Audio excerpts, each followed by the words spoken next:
የሚንሸራሸርበት ቤት በሐሳብ ገበታችን ወቅታዊ፣ ማህበራዊ፣ ፖለቲካዊ እንዲሁም የህግ ጉዳዮች በስፋት በጥልቀትና በአካታችነት ይቀርባሉ። የሳምንቱ እንግዳም የሳምንቱ በተጋባዥ የማህበረሰብ አንቂዎች፣ ፖለቲከኞች እንዲሁም ሙያተኞች የሚቀርቡበት ፕሮግራም ወቅታዊ ጉዳይ፣ ወቅታዊ ሀገራዊ ጉዳዮች የሚዳሰሱበት ዝግጅት፣ የውይይትና የክርክር መድረክ፣ በተለያየ ጎራ የሚገኙ ታላላቅ ፖለቲከኞች፣ የማህበረሰብ አንቂዎች እንዲሁም ሙያተኞች በሐሳብ ዙሪያ ፊት ለፊት የሚወያዩበት ከዛም አልፎ የሚሟገቱበት ፕሮግራም፣ ህዝባዊ መድረክ፣ በተለያዩ ጉዳዮች ላይ ሁሉም የሐሳብ ገበታ ቤተሰቦች በቀጥታ ሐሳባቸውን የሚያቀርቡበትና ተሳታፊ የሚሆኑበት ለቤተሰቦቻችን እድል የምንሰጥበት ጊዜም። እነዚህና ሌሎች ሳምንታዊ ፕሮግራሞችን ለእናንተ እናቀርባለን። ይህንን የተወደደ ቻናል ሰብስክራይብ በማድረግ ቤተሰብ ይሁኑ፣ በስፋት ተደራሽ እንዲሁም ለሌሎች ያጋሩም። የሐሳብ ገበታው እንዲጠናከር በተሻለ ጥራትና ስፋት ወደ እናንተ እንዲደርስ በሐሳቦ በሙያውና በገንዘቡ ይደግፉን። የሐሳብ ገበታን በሱፐር ቻት፣ በሱፐር ታንክስና በሱፐር ስቲከር አጋርነቱን ያሳዩን። በጎፈንድሚ አማራጭ የሐሳብ ገበታን ያበረታቱ። ስለ ሐሳብ አስተያየቶ እንዲሁም ድጋፎም እናመሰግናለን። ዓላማችን የሐሳብ ማህበረሰብ መፍጠር ነው። የሐሳብ ገበታም Good morning, good evening, dear our esteemed family and audience of the Buffet of Ideas channel. In today's special program, we will present you our special guest, Mr. Jeff Pearce. And this program will delve into a bit of history, plights, and hope of the Amhara people and the Fano popular uprising. It will be a very short show, so we'll touch up on some important, pertinent issues. Our guest today is, as I said, Mr. Pearce, who is a journalist and author of many books and a long-time friend of Ethiopia. I would say that by now. And some of his remarkable books are Prevail, the inspiring story of Ethiopia's victory over Mussolini's invasion 1935 to 1941, in which he has unpacked some archival documents and how the Ethiopian people heroically fought against the fascist Italian regime and how that changes the course of history. And the other recent book is entitled The Gift from Africa, where he actually presented a compelling story as contrasted to the usual misery, hunger, and the dependency of the African people. So there you can also find a lot of inspirations, history, and critical analysis. With that brief introduction, I would like to warmly welcome our guest, Mr. Jeff Pearce. Jeff, first of all, let's begin with quite the basics. How, and if so, how did you decide to get involved with a very messy, I would say, Ethiopian political history? And of course, if I've missed anything in the introduction, since it is super brief, you can add how people would like to address you. Well, I don't know how people want to address me. Sometimes I get all kinds of insults in terms of everything from you bald head Ferengi to, like whatever.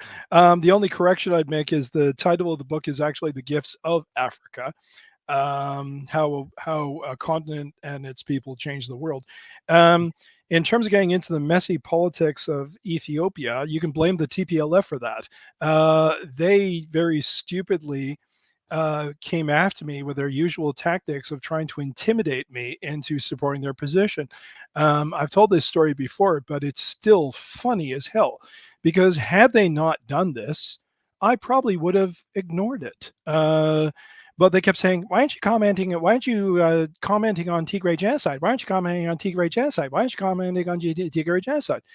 And my initial response was, I don't know anything about the Tigray genocide. I don't know anything about that. And at that time, I didn't. But I don't like being bullied. Nobody does. And so I made it my purpose to actually find out the background of what the hell was being talked about. And after that idiot, who is now thankfully dead, went on regional television and said, of course we attacked them first. Of course, it was like a preemptive strike, like Israel attacked Egypt, blah, blah, blah. And I thought, Well, I'm sorry, but game over. You don't get to say, I think that guy's winding up his fist to hit me, so I hit him. You don't get to say that. The case was clear. And then the proverbial caca hit the fan, and I was in it. And they won't let you go. They won't let you leave once you've dropped that bomb on them, which should have settled things as far as I'm concerned. But the more I looked into it, the more I thought, this is insane. You have a terrorist organization which is being treated as some kind of saintly resistance movement and getting backed by widespread Western media. And then when you dig down and tunnel into the history and go back 30 plus years, you've got case after case of just where the scales are balanced, where you're dealing with the combination of a cult, an oligarchy, and a terrorist group, which lined their own pockets, which even kept their own people of their region poor. And meanwhile, as the University of Gondar researchers found, we're busy slaughtering Amhara and keeping them imprisoned in caves and trenches. And you look at it and go, okay, there is no way this is just. So I had to see it through, and I'm still going to see it through. Just a quick note to finish this answer. What I find, and I've said this before, but what hurts me emotionally and hurts me psychically and spiritually is the fact that there are only two of us left. There's only two Ferengi out there who are really standing with the Amhara people. One is Graham Peoples, and the other is me. Everybody else, some people retired from the fight. They deserve the rest. They put in their time. They want out of it. They don't really want to be in it anymore because the TPLF hounded them and tried to get them fired from certain positions of their work. Others, just don't feel about the cause that way. So there's only two of us left, and that is appalling. That is disgusting that, we're in the middle of the Ukraine war. We're in the middle of Israel bombing Gaza into rubble, and nobody has any time to pay attention to what's happening to the Amhara people, which has been going on for something like 30 plus years. So it's very discouraging and painful for me to watch this and go, okay, I don't want to be the token Ferengi. I'd like to have company here. I'd like to have white people wake up and go, hey, look at this.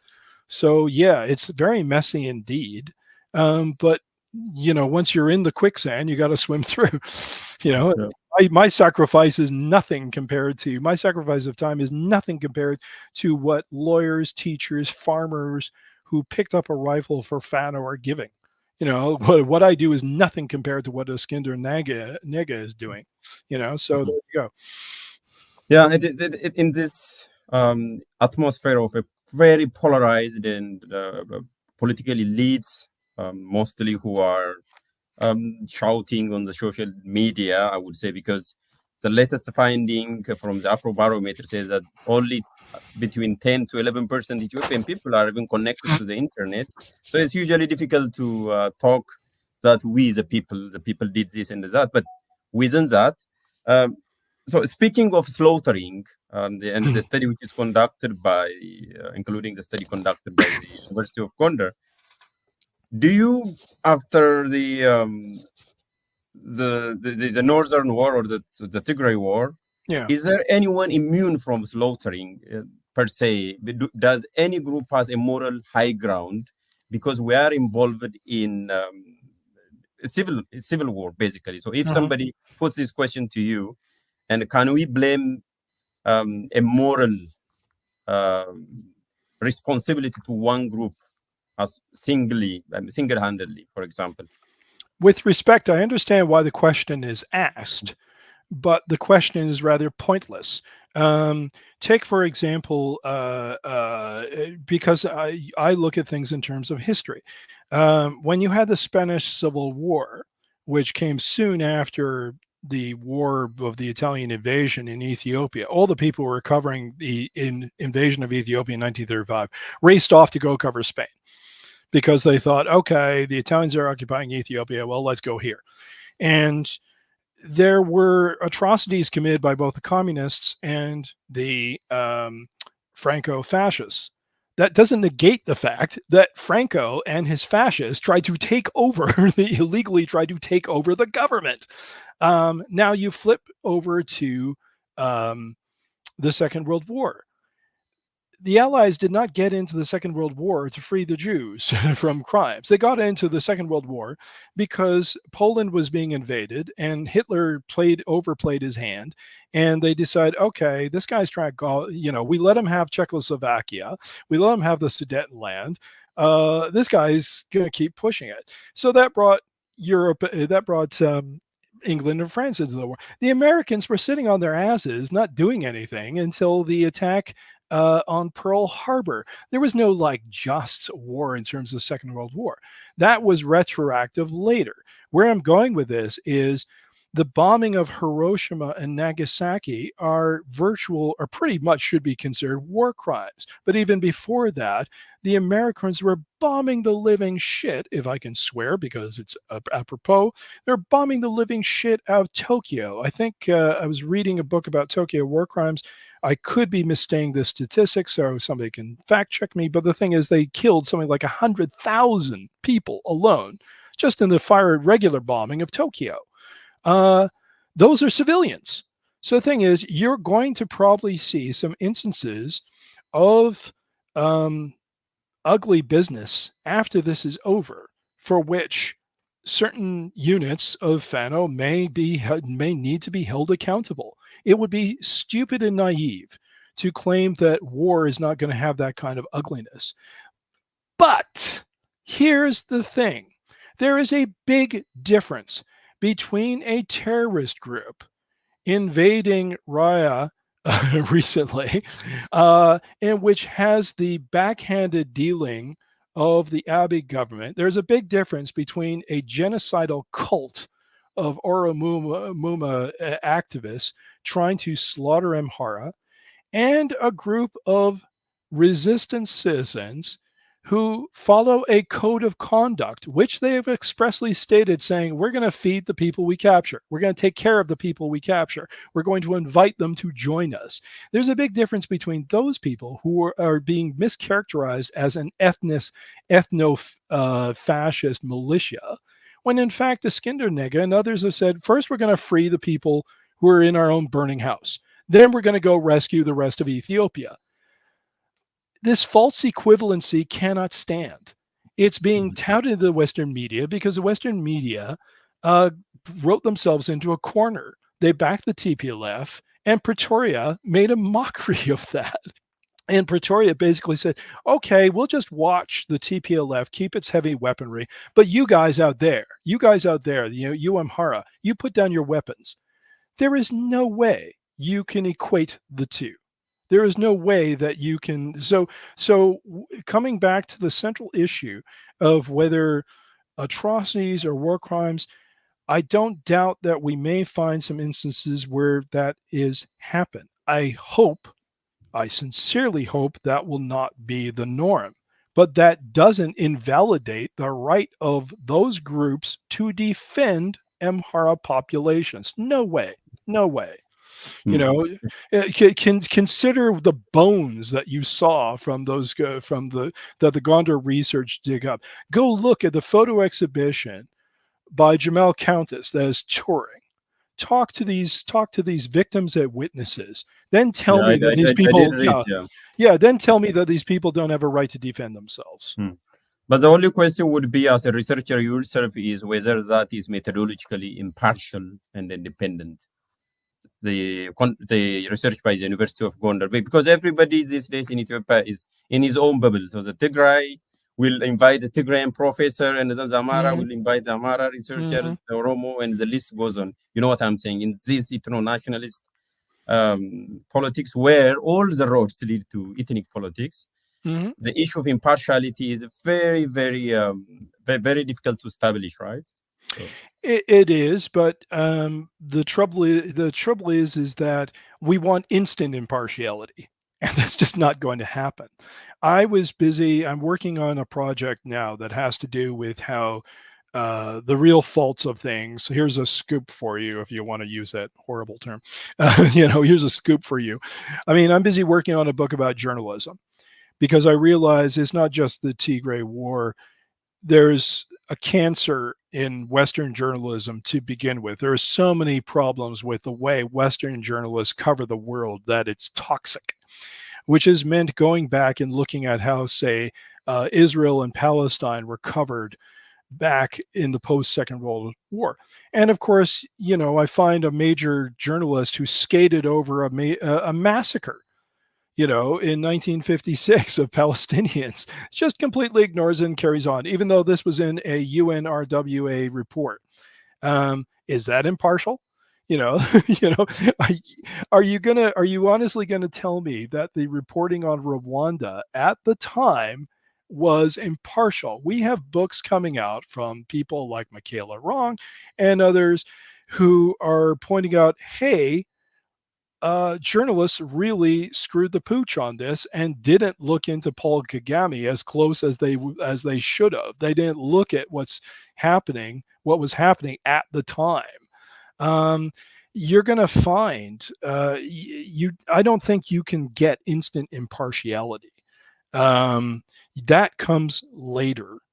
It could be 20 years before you get an actual impartial historical analysis, and hopefully people will still be alive and witnesses still alive.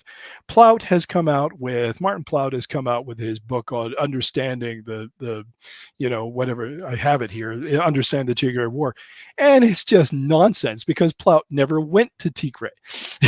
He never covered the war. He wasn't there. I did, at least I did. Jamel Countess did. Sheba the Kess did. And he would go around saying, oh, the journalists aren't allowed in. Yes, they were. There were Ethiopian journalists. As a matter of fact, there were journalists from, AFP. There were journalists from CNN. There were journalists from Reuters. Is that impartial? So you're seeing a very skewed picture at the time, and it could be, a couple of decades before the full story go out. I'm seen as biased. But the thing is, that doesn't mean I'm going to lie, unlike a certain other people. I have my set of facts that I can roll out anytime. This was arguably the very first war where the second battlefront was fought on Twitter, now X. And as you point out, most Ethiopians didn't have access to the internet, but the war was fought through the media and X, the second battlefront, which was just to help the TPLF get more weapons and get more diplomatic support from the West. Who does that remind you of? Speaking of the digital war, I wrote a paper which is entitled basically tutor warfare, and it is under consideration. Probably I will share with all of you. Yes, you are right on the digital war, especially where the upper hand was taken by the TPLF and a very organized campaign group. That is a fact. Well, let us remember the Tigray genocide hashtag literally went into effect the night of November 3rd, Eastern Standard Time. Before that, there was no Tigray genocide. It's suddenly, boom, it's suddenly there. Look, and we have this research. People research this about, hey, there's November 2nd, there's November 3rd, and suddenly, poof, a genocide happened. Wow, gee, that's convenient. Especially seeing as though they were busy attacking the northern command posts. So actually, it is not a personal accusation or assertion as such. There is a research conducted by the Harvard University. So anyone who is interested in what we are talking about the tutor warfare can find it on Google. But you alluded to the terrorist group, but now there is no terrorist group at all, Jeff, because the terrorist designation is no more there. So how could you say it is a terrorist group while that designation has been wiped out a year ago? Oh, I realize you have to ask that question, but it's a silly question because how convenient, wow, it's no longer a terrorist group. even though it does terrorist things. You know, that is what the PP government decided. That's what I'm saying. Yeah, that's hilarious. Do you know, have you ever heard of Menachem Begin? Okay, Menachem Begin, major political figure of Israel. Menachem Begin was a major figure in the Irgun, which by all accounts was a terrorist group trying to get Israel away from the British. They blew up a hotel in, I think it was Tel Aviv.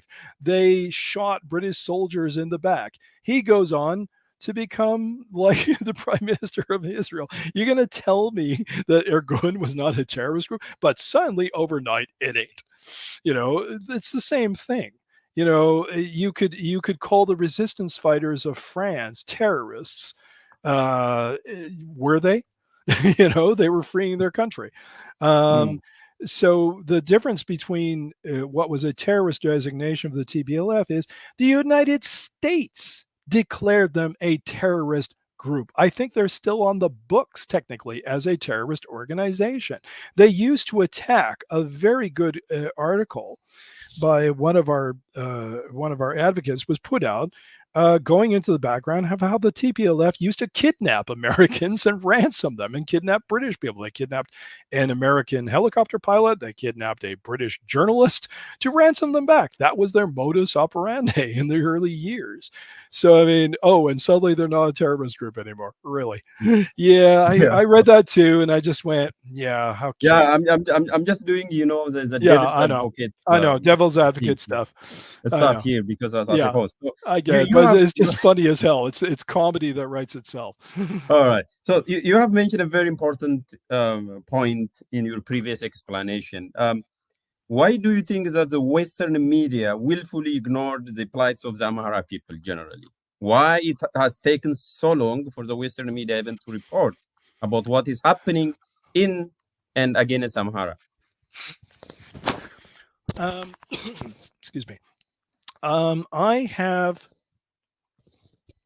looked into this very carefully. And the thing is, you look at it and go, okay. And the same thing one might ask of, say, the Palestinians. Why would they ignore the Palestinians, yet they backed Israel from 1948 on, to the point where, Israel started a war with Iran by attacking an Iranian legation in Damascus, and suddenly Iran fires back stupidly, and then Israel is seen as, we've got to go defend ourselves. Well, you started the damn thing. It's the devil, I mean, people, anybody from the outside who is not familiar with Ethiopian history, take, for instance, Tom Gardner. Tom Gardner was enthusiastically, of The Economist, was enthusiastically backing an article that appeared on Ethiopia Insight, the propaganda website, which painted us all as conspiracy theorists. Well, that's very cute, except when you actually look at the facts. And the thing is, the TPLF, when it came to power, was very clever. What it did was it sent out its best and its brightest to schools in Europe. It sent them to schools in the United States. It planted people in positions of influence with the UN, at universities, other things. It groomed these people to have careers and be in areas of influence. This is not something new. It's been done before. It's just that they did it very effectively for Africans. Now, where were the Amhara? The Amhara didn't have this influence through when the TPLF came into power. They didn't have this, so there was no call it a diplomatic media infrastructure to make their case. If you go back again to the example of Israel Palestine, who could get the New York Times was owned by the Sulzberger family, a Jewish family. The Daily Post was owned by a guy called Thackeray who supported the Irgun. You had people who were already in positions of influence to help make the case.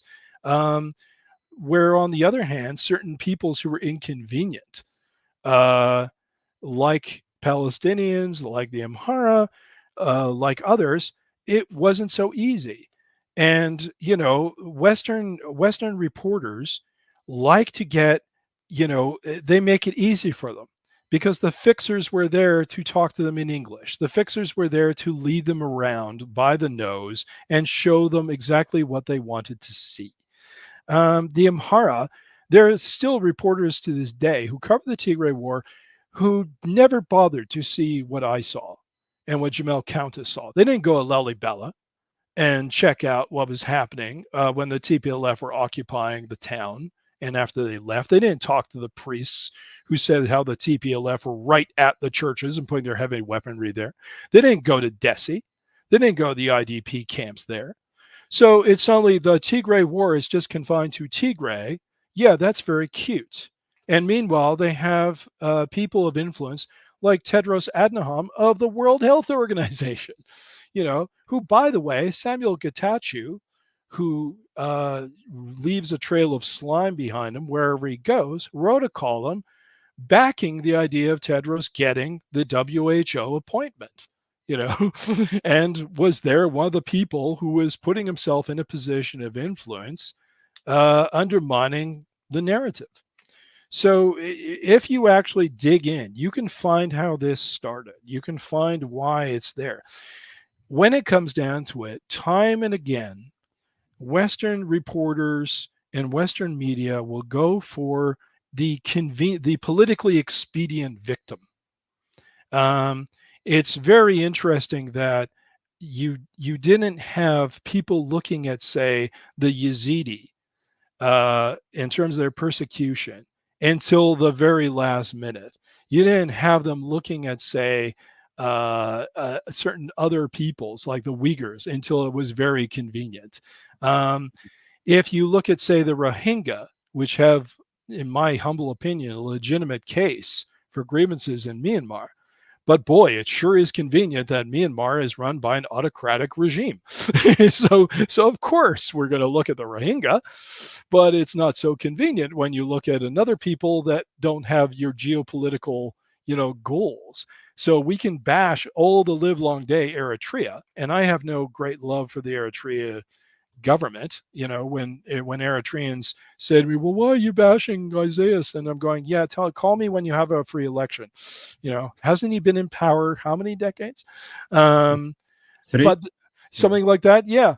But that doesn't negate the fact that the Western media is in a mass huddle to villainize Isaias's regime. Now, there are legitimate stories you can do on that, but don't try to sell me this soap that overnight we've suddenly noticed that Eritrea said, oh, crack regime, that must go. That must have pressure on it. Don't try to sell me this BS that, as Martin Plaut does, that Eritreans who are just holding a cultural festival and minding their own business get attacked by mobs of thugs. And those mobs of thugs are justified by what's happening back in Eritrea. If that's the logic, then why is it that we don't endorse protests that go after, say, touring Chinese acrobats because of the Beijing regime? So a lot of this is by design, but it's a very loose design. It's there to back a narrative put out by certain governments. It's the same thing as what Chomsky said in terms of manufacturing consent. You're seeing an agenda here, which is not necessarily the media's. And the thing is, it's not a conspiracy where they all meet in one room and say, this is how we're going to do it. It's looser than that. It's a case of, well, of course I'm going to go talk to this diplomat. I won't go on the ground and actually speak to an Amhara. Why should I do that? I can stay in Addis and just call the guy. Keep in mind, Amnesty International and Human Rights Watch put out their reports. They hadn't even gone to Maikadra. They phoned. They called. What is that? That's reporting? I think I'll call. Their only defense probably is their only justification is that the communication is blacked out and there is no permission to go and report for independent media. So that is a rhetoric saying the Ethiopian government blocked it. Well, that's very convenient, except that how do we vet the very people that they claim are the victims? You couldn't.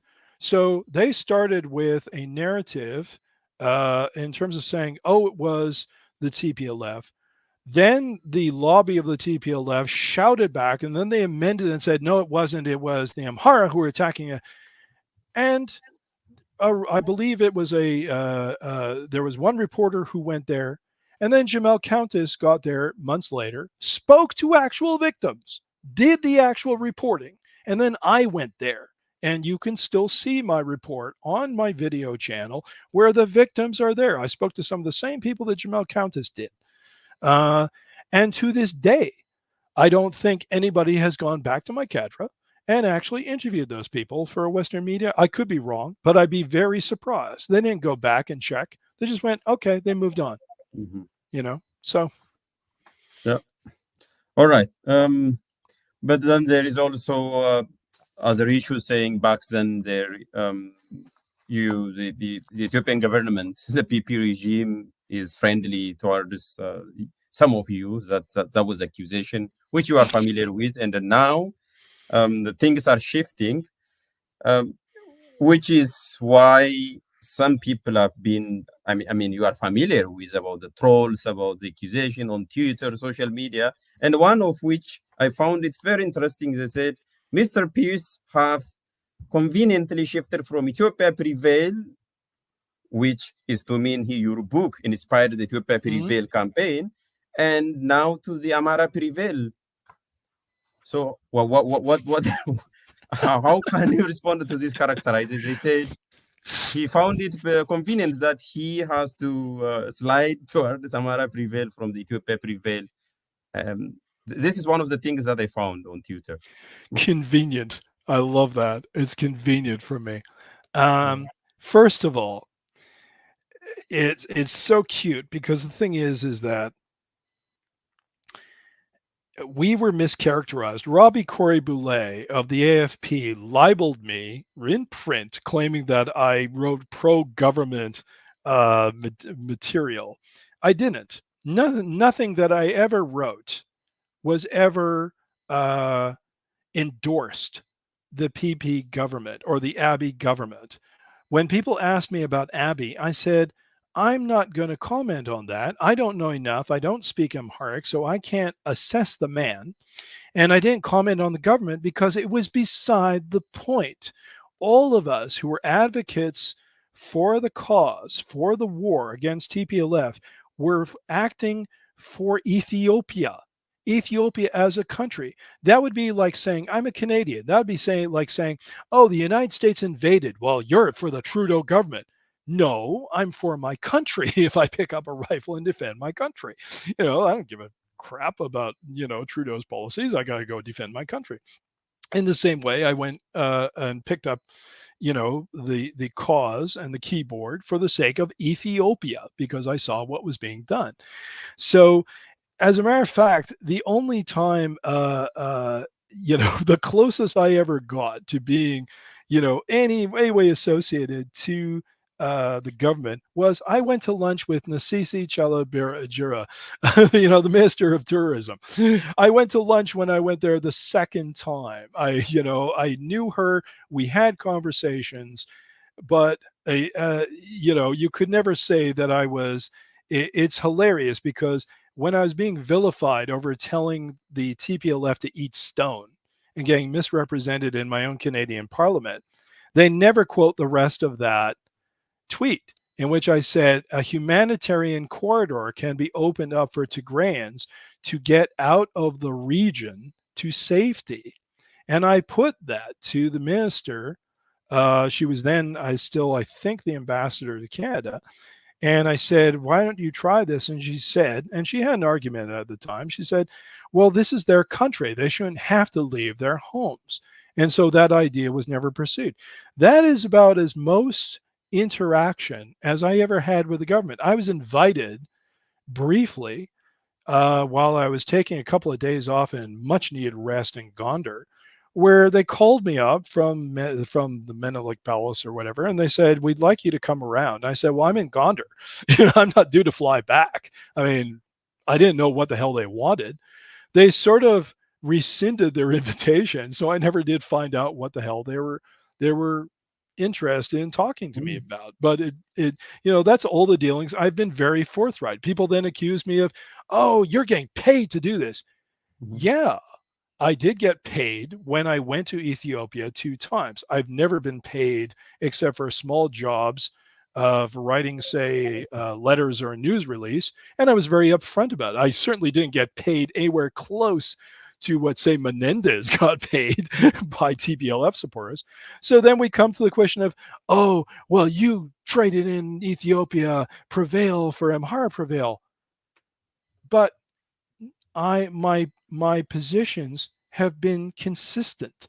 The Pretoria deal is a bad deal. It disenfranchises all kinds of people. The Garagi are getting attacked. The Afar having incursions on their land, and the Afar were arguably the most innocent people in that entire conflict. They're minding their own business, and suddenly TPLF are waiting and going, what the hell? What? They didn't deserve that. And they're going after the Amhara. What people seem to not appreciate is when you target an ethnic population this way, you're attacking the country as a whole. You're undermining the system as a whole in terms of democracy, in terms of rights. After they're done with the Amhara, who the hell do you think they're going to come after next? There are millions of mixed heritage Ethiopians who have lived under a system where they had cards and you had to list one ethnicity. That's apartheid, and you want to preserve that? You want to keep that? As Asfa Wosen Asarate said, where you have ethnic borders, I think the quote is, you have ethnic cleansing. You'll get ethnic cleansing. This is what's coming to pass. This is what has come to pass. So of course I had to defend the Amhara. And my question is, why the hell, to that person, why the hell aren't you? Why the hell aren't you? How are you okay with the fact that Ora Muma death cultists want to go in and slaughter people and commit cannibalism? How are you okay with the TPLF putting Amhara in these crevice-like trenches and in caves? How are you okay with that? So that would be my statement back to them. So generally, you are saying all you did in the past was in defense of Ethiopia. It has nothing to do with the regime, and you never fell in love and out of love with the PP regime. In short, right? That's what you if we can put it like that. So there is no fallout between you and I didn't even. You look. The thing is, I know people. I won't give any names, but I know people who it disturbed some of us who were advocates in the diaspora over the fawning and the idol worshipping of Abe. And that made us very uncomfortable because we went, yeah, this is not cool. And he's a bit, and the thing is, I kept that to myself because it wasn't my place to comment at the time. We were trying to keep a united front. And those people are incredibly disillusioned now. They thought from the early time that when Abe came in and was releasing political prisoners and were loosening things, that, oh, this guy's a breath of fresh air. It was like Ethiopian glasnost. Okay, still not my forte to comment on that. When the TPLF attacked, they attacked Ethiopia.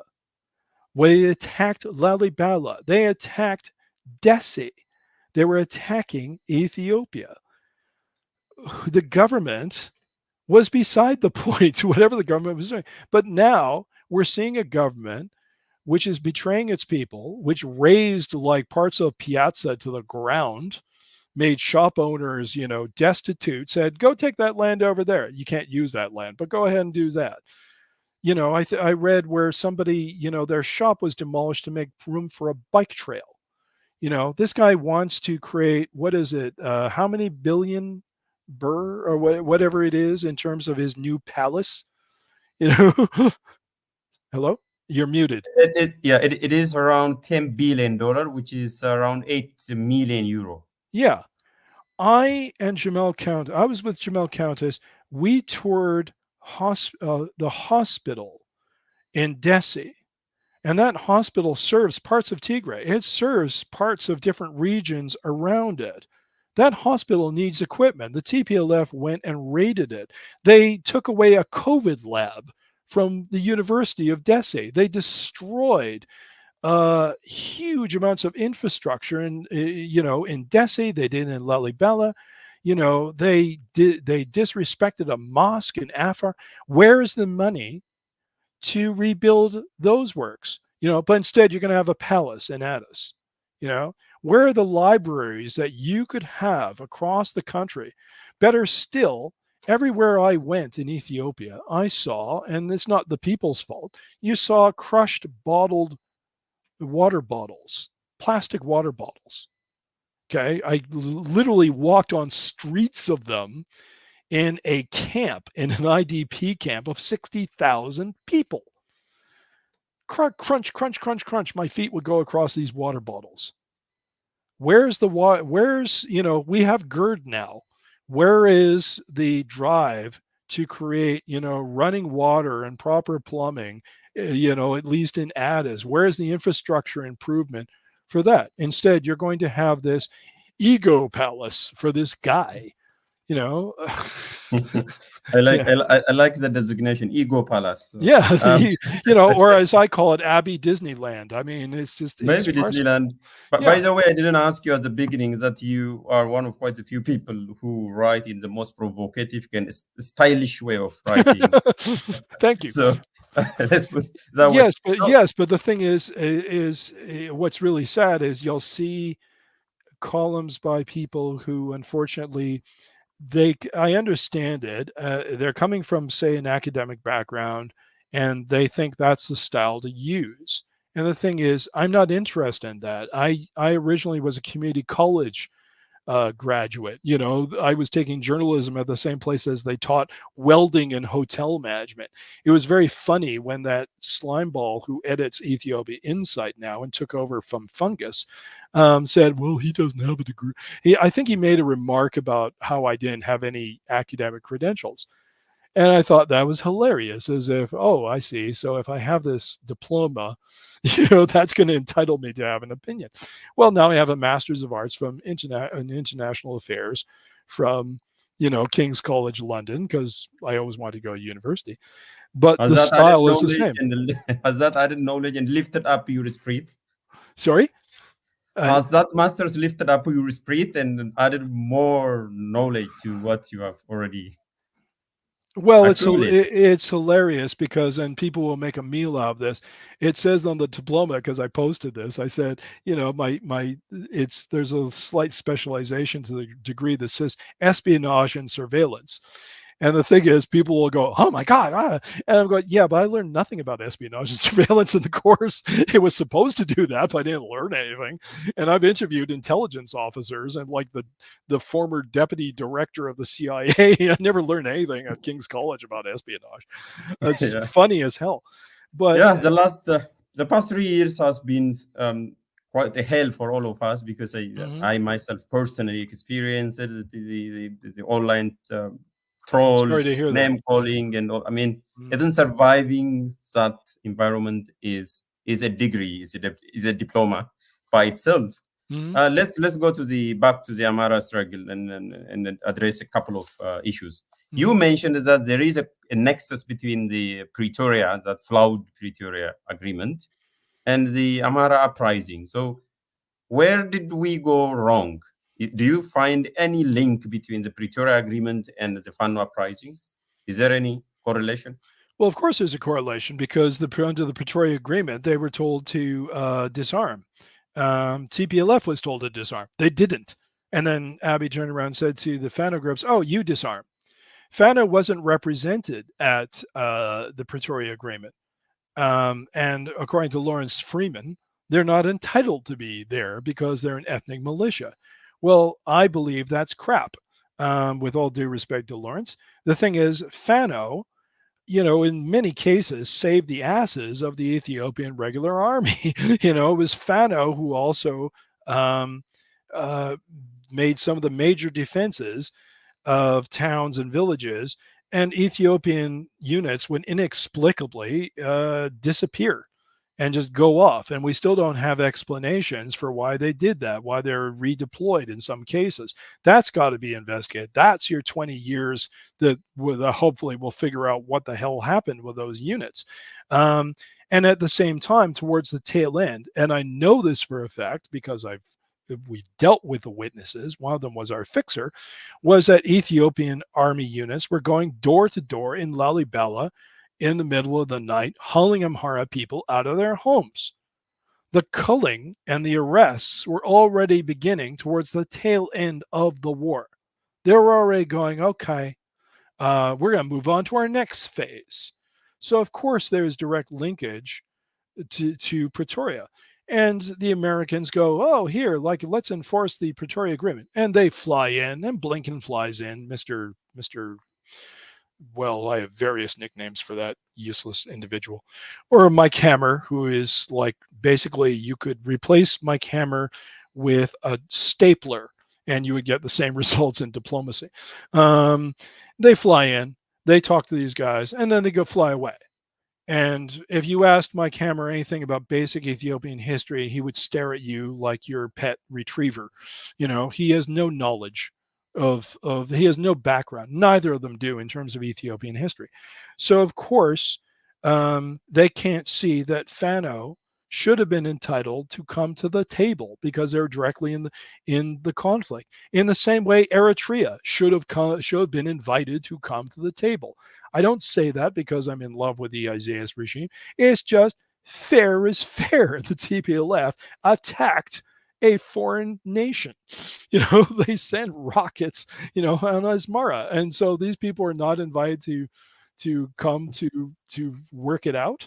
So of course there are direct links to this. So if they were to be, I also wrote an article on that when I said a flawed peace process is a postponed war. Actually, that's what I wrote last year, and I considered both the Amhara people and Eritrea just precisely because they were stakeholders, whether we like it or not, because they were involved. Yeah. But the point is, if they were to be included in the peace process, what would be the format? In what format? In the same peace agreement, or maybe a separate parallel?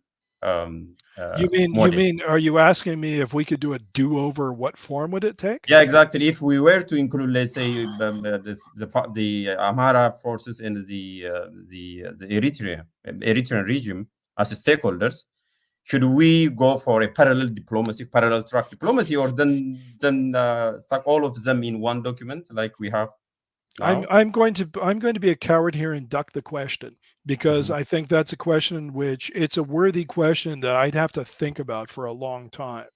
I think I used to ask the Attorney General. I bugged him in an interview, which I never aired, which he just didn't give me anything substantial.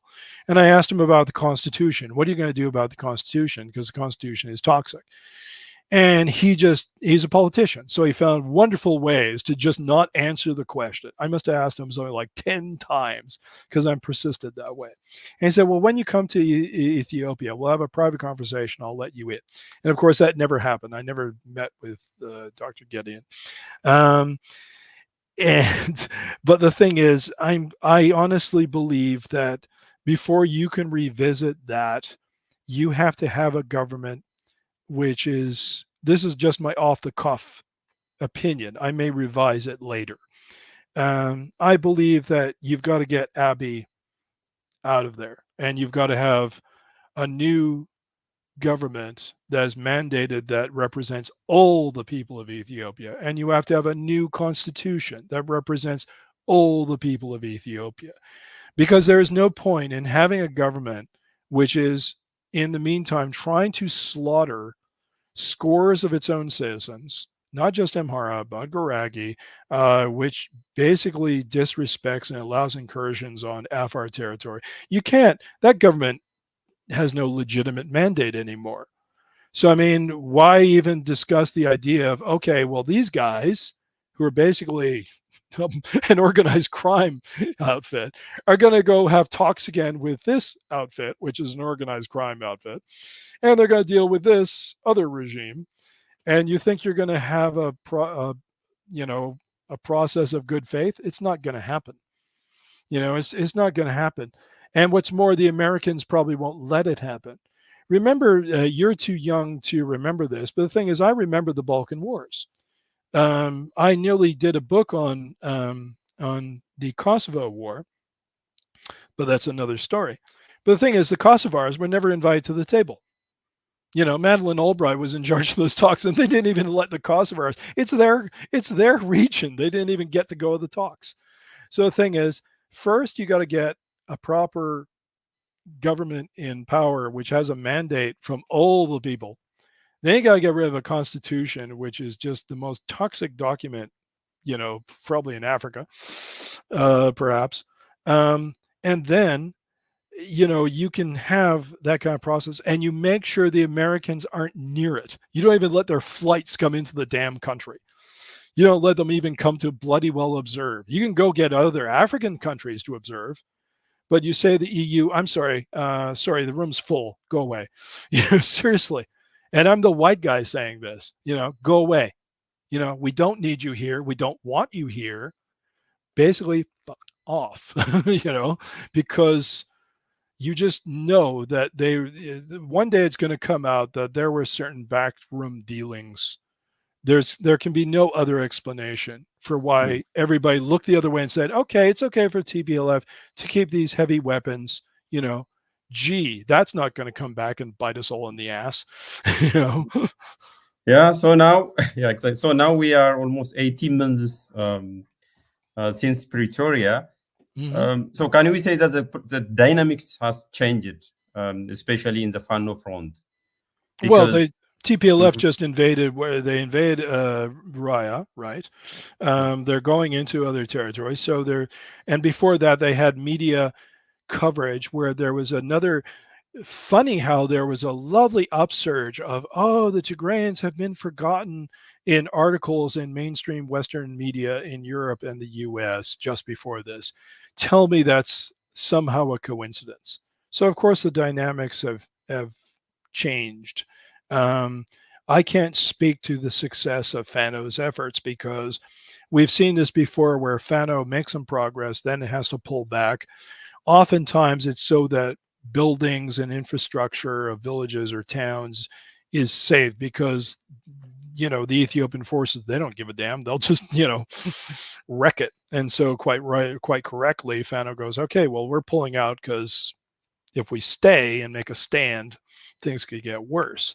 But I can't speak to their progress on the ground in the moment. I don't have that kind of or maybe more generally the Amhara struggle. Let me reframe my question, because in the Pretoria, the Amhara people were forgotten. They were basically said, okay, we needed you during the war, but now we are no more needed. The room is full, as you said.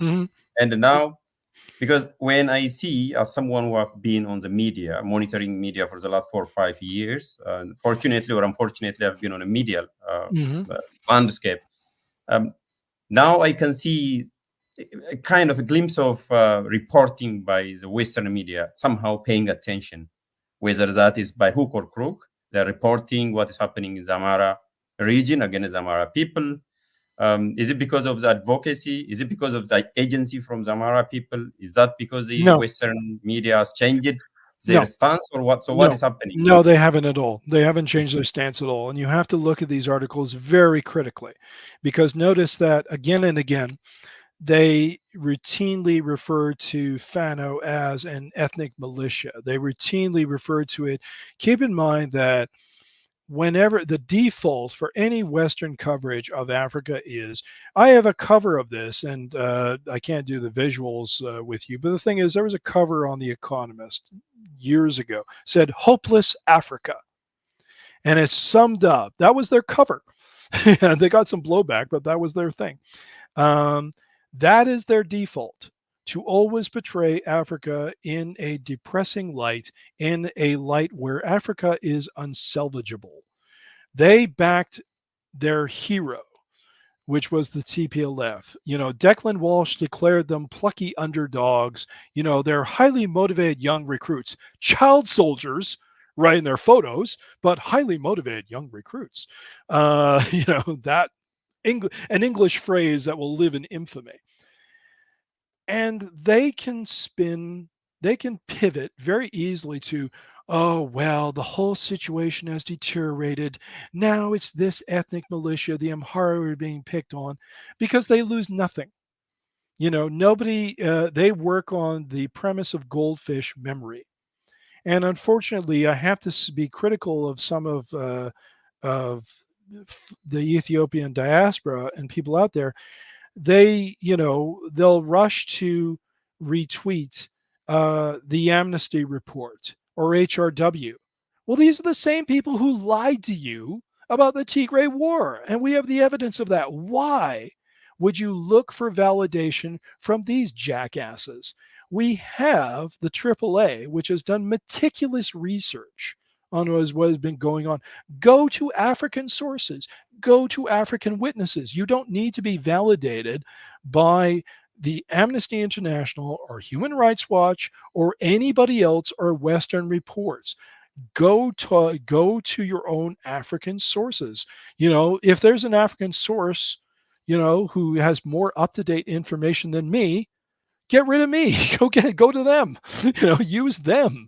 Don't use me. Go to that more up-to-date and direct on the ground source. But we do this time and again.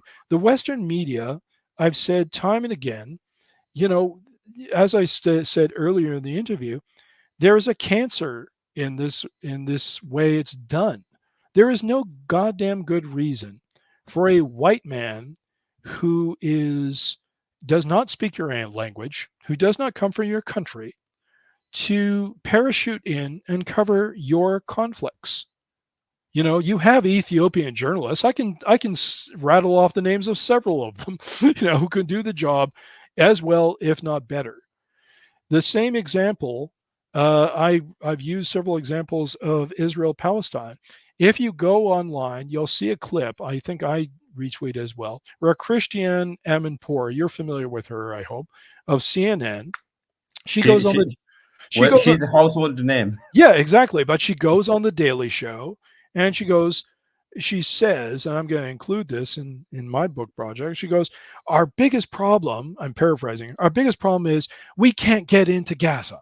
There's no reporters there. And Jon Stewart corrected her and said, well, that's not true. They're Palestinian journalists. And she doubled down and said, oh, yes, you're right. They're there. But we want impartial, neutral reporters to go in there. In other words, it's the same old crap where the people who live there are somehow not entitled to tell their own story.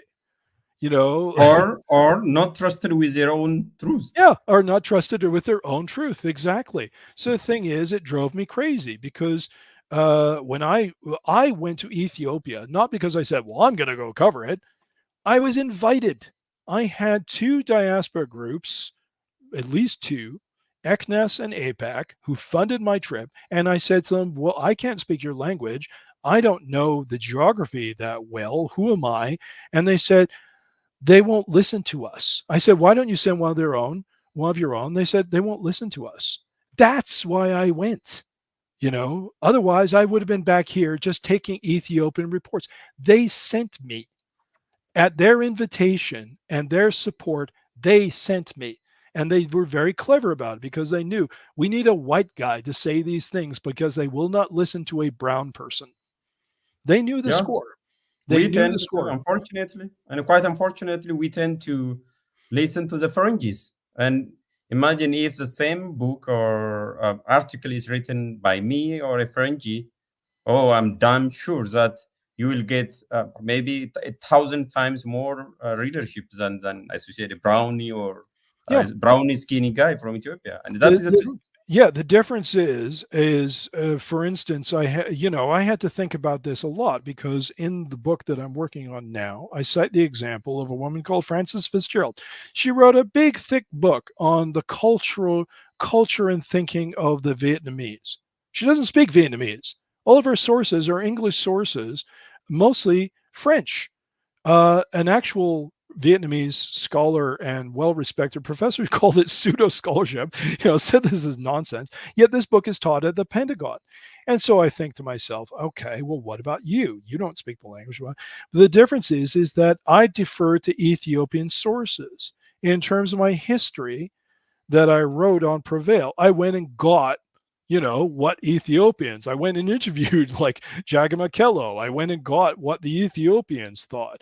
And the history, which I've just completed on the history of Ethiopia from Imperial Ethiopia, from to the end of Haile Selassie, I sought out books by Ethiopians. I have them in a pile at my feet, accounts of the 1970s with the Derg, books written by historians who, yes, they publish in English, but they're Ethiopian historians. You defer to them. You don't go, well, I think I'll just listen to the white people who wrote about this country, and you just, you can't do that. And they'll do it again. And they will come to your country and they'll get in, and you'll get a jackass like Sean Williams, who wrote for GQ, who literally went in. He thinks I'm somehow dangerous. This moron went into Tigray. He spends 3 weeks there. He comes out, he literally tweets on Twitter X, and says, can I, he's looking for somebody to help him, to give him the historical background of Ethiopia. He didn't do it before he goes. He does it after he leaves the country. And I'm going, and I looked at this guy's, he went long before I did, but I went, okay, you SOB, I'm going to double my time there. And I went for 6 weeks. And then the next trip, I went a month and a half. And I did that directly inspired by going, I'm not going to do this parachute journalism BS. Let's go talk to people. Let's go get, and there were some bumps, but the thing is, at least I can look myself in the mirror. Yeah. Hopefully your trips back and forth to Ethiopia and talking to real people have been, I can only assume it has been fruitful. Well, and one quick note, Williams, I checked up on him. Now, I don't know why. I haven't checked up on him this morning, so I don't know. But I checked up on him. In the months that followed, he didn't tweet about Ethiopia once. He didn't go back for the months after. It was done and dusted for him. He was busy trying to get people like Tiffany Haddish to support his work. It was like nauseating to watch him try to get The Weeknd to back his report. But after he did that, he didn't go back to Ethiopia for months. It wasn't on his radar. He just didn't care. It was another exotic assignment for this guy. And a lot of them think that way. They don't care about you. They don't care about your country's culture. They're not invested in terms of your own aspirations as a people, where you want to go with them, unless your journalism reflects the people and is for the people and not just your audience. I have a big problem with you. If you're working for CNN and you're just trying to interpret Ethiopia for American viewers, I got a big problem with you. Because you're going in and you're just using these people for your ratings, and then you go and you're exploiting them. We have to come up with a new journalism model, and that starts with letting people who look like you, who sound like you, who know your own history, report, and let's trust them to report on the country. Yeah, with that as a background, let's move on with two last questions. So, where is Ethiopia heading to, according to your assessment? Where is Ethiopian politics heading to? Well, if Abiy stays in power, over a cliff. You have plenty of cliffs, so just pick one. Pick an Amba, And who is taking the country to the cliff, and who can save from drowning? Abiy's taking it to the cliff. I just said that. My thinking is a process. It's going through constant revision. The thing is, the problem is that, and this will get blamed as an Ethiopian trait, and it's not. That's BS. It's a human trait. We look for messiahs, and we end up with small, people with feet of clay, because human beings are human beings. Martin Luther King was, is sainted, but Martin Luther King was a three-dimensional being with his own faults, who cheated on his wife, but that doesn't negate his incredible legacy. Malcolm X started off as a very bitter bigot and then became opted for tolerance later in his life when he went to Mecca and realized, hey, there are white Muslims. Doesn't invalidate his message. I'm not in the predicting game. That's not my thing. You're setting yourself up for a fall if you do that. Yeah, but where are we? So in a sense, not in the future, but where are we? What is the current Ethiopian politics looks like for you? Is it salvageable, for example? Well, of course it's salvageable because the Ethiopian people will save themselves. They'll rescue themselves in spite of all this nonsense. You saved yourselves if you actually look at the history of the country really back and keep it. Again, Western media, God, they're dumb. These idiots always start with, say, either Menelik at Adwa or Menelik's southern campaigns to incorporate, as if the country started dot. And then you get, Plot was pushing an article which again referred to Ethiopia before like 1896 as a loose confederation of. I thought, okay, that again is not a reflection of how the country, Ethiopia was sending diplomats to Europe as far back as 1306. It was a nation then. It's been a nation since. And as I've said again and again and again, the different constituent peoples collaborated as much as they competed with each other to build a country. Amhara, Tigrayan, Oromo, Afar, Garagi. And I can go back centuries and find where these people intermixed and collaborated with each other. Oromos were emperors, for God's sake. They had their own Yeju dynasty. We forget that. And yet but actually, sorry if I may intervene, because you raised a very, very interesting thing. And then you are actually hitting to the heart of one dimension of the Ethiopian politics, which is why are the Oromo elites, so to speak, are always on the victim side, even when they are on the helm of power? Yeah, but you might as well ask, or what is happening? You might as well ask why the TPLF play the victim game, and they had their own emperor. they have Ras Alula, one of the greatest military, generals of African history, who was at Adwa, who was a patriot at Adwa, and they want to claim this guy was just for Tigray. For God's sake, the man was fighting with Ras Makonnen and fighting with Menelik. It's ridiculous. In the same way, if you went and interviewed Jagama Kello, he was a Romo. He wasn't down with this nonsense of ethnic BS. He was a proud officer of the Ethiopian army. It's all about power. It's all about divide and rule. You might as well ask, why did Hitler pick on the Jews? Because he was a psychopath. He wanted power. There is no, I've interviewed a couple of psychopaths. There is no great mystery to what motivates them. They want what they want when they want it.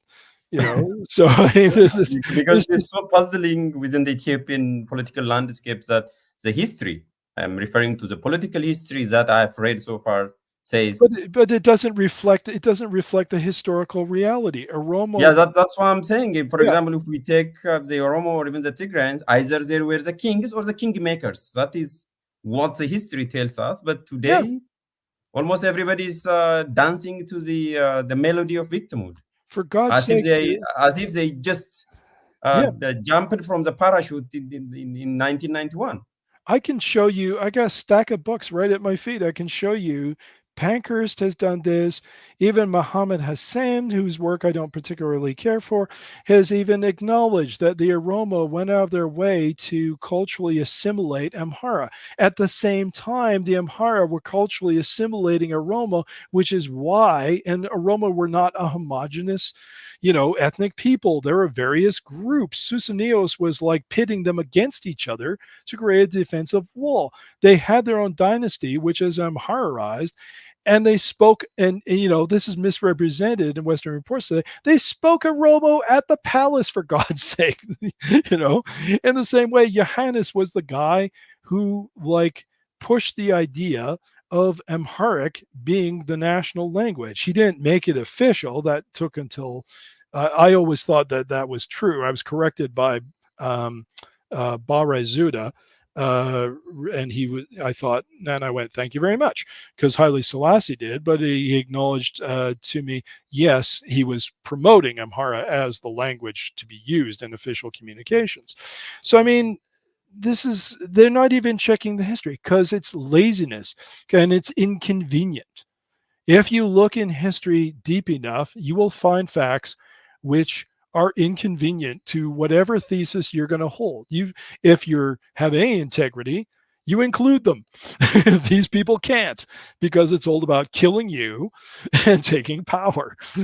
I'm not interested in killing you, so I can go ahead and include the facts. That's the difference between these people and me. Well, I'm not interested in killing you. Okay, well, I can report this information that may contradict my main contention, but then I go, okay, what about this, and this? If I want to kill you, well, I can't have all that. That's in my way to killing you. That's what it comes down to. I'm sorry. All right. So now leaving history and finally looking ahead. Yeah, because I got to go. I'm supposed to be exactly. So this is my final question. Yeah. Looking ahead. So looking ahead in the future, what should the Amhara people need to do, at least to have a presence on the international media and the political landscape? What are the things that you have observed over the last few years or months? Again, it's an uncomfortable question, because the thing is, I'm not there. I'm not taking the risks. The most risk I take is to my career and to my chance of being published again, which doesn't compare to somebody who could lose their life tomorrow or be arrested. When I went and backed for a short while the Amhara Popular Front, thinking, okay, this is the way to go. And in principle, I still back some of what they say. But the thing is, I've, again, adjusted my viewpoint to just back Fano in general. I had to think about that, because basically you're publicly defending a armed group, which I consider an armed resistance, but you're not taking the risks and you're not there. So it puts me in a moral quandary. In the same way, you're saying, okay, what advice for Amhara? I don't think I have to qualify my statements, because if it was me, I would be frankly committing acts of terrorism as they would be defined by other people. I would have no compunction. I took 10 years of martial arts. I know how to kill somebody with my hands. Doesn't mean I will, but the thing is, I know nothing about rifles. I know nothing. I've only held a gun twice in my hands. Both times it felt like a bomb. I'm in the Franz Fanon category, where I can advocate violence but find it physically repulsive. Fanon, who wrote Wretch of the Earth, he advocated violence as a revolutionary means, but he was repulsed by it on a personal level. So the thing is, it's very easy for me to say, go ahead and fight. Yeah, but I'm not there. I'm not there sharing their risks. But quite frankly, if somebody is trying to commit genocide against you, yeah, by any means necessary, it comes down to that level, short of killing. I think Fano's code is incredibly admirable in terms of saying, okay, we're not going to attack civilians. We're not going to pick on cultural sites. We're not going to pick on infrastructure. We're going to keep to a code of conduct. We're going to treat our captured prisoners of war fairly. That's admirable.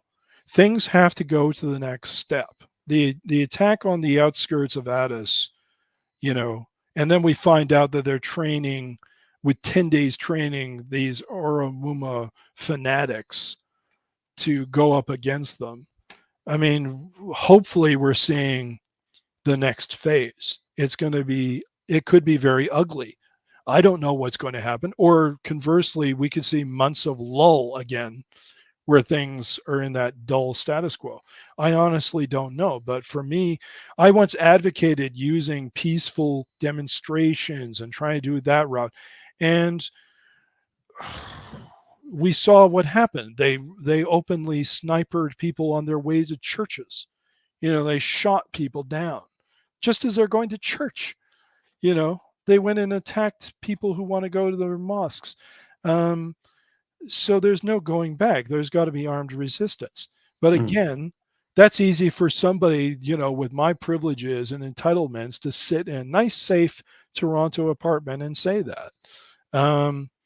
If Fano, I can advise Fano in terms of communications, but I can't. Exactly. That was my question, actually. That's why I said the media. That's why I said the media landscape, the communication, presence in the international media. That was my question.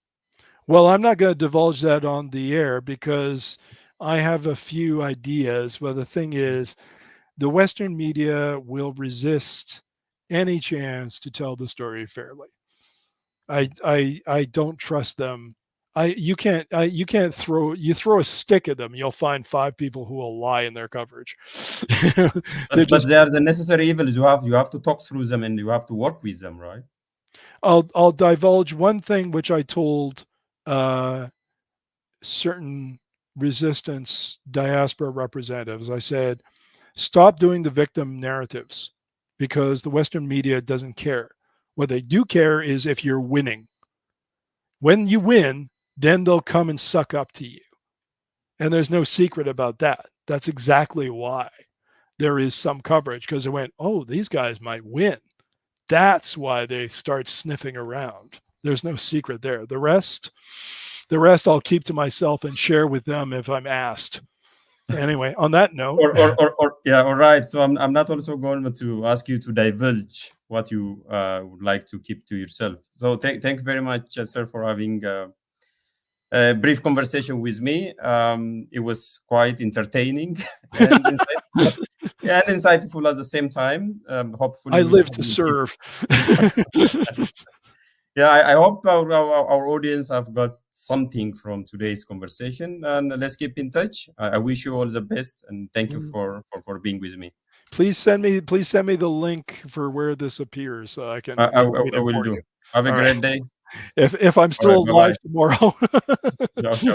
የሀሳብ ገበታ ሀሳብ ያለ ልዩነት ሚዛናዊነት እንዲሁም በአሳታፊነት የሚንሸራሸርበት ቤት። በሀሳብ ገበታችን ወቅታዊ፣ ማህበራዊ፣ ፖለቲካዊ እንዲሁም የህግ ጉዳዮች በስፋት በጥልቀትና በአካታችነት ይቀርባሉ።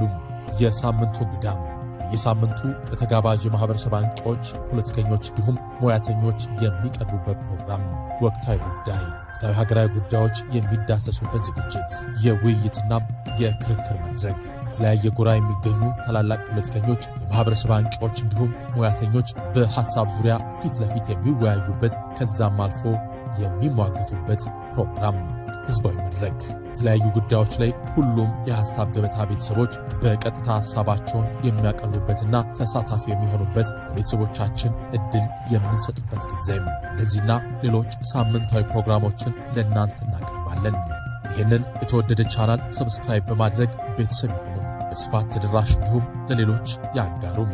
የሐሳብ ገበታው እንዲጠናከር በተሻለ ጥራትና ስፋት ወደ እናንተ እንዲደርስ በሐሳቦ በሙያውና በገንዘቡ ይደግፉን። የሐሳብ ገበታን በሱፐር ቻት፣ በሱፐር ታንክስና በሱፐር ስቲከር አጋርነቱን ያሳዩን። በጎፈንድሚ አማራጭ የሐሳብ ገበታን ያበረታቱ። ስለ ሐሳብ አስተያየቶ እንዲሁም ድጋፎም እናመሰግናለን። ዓላማችን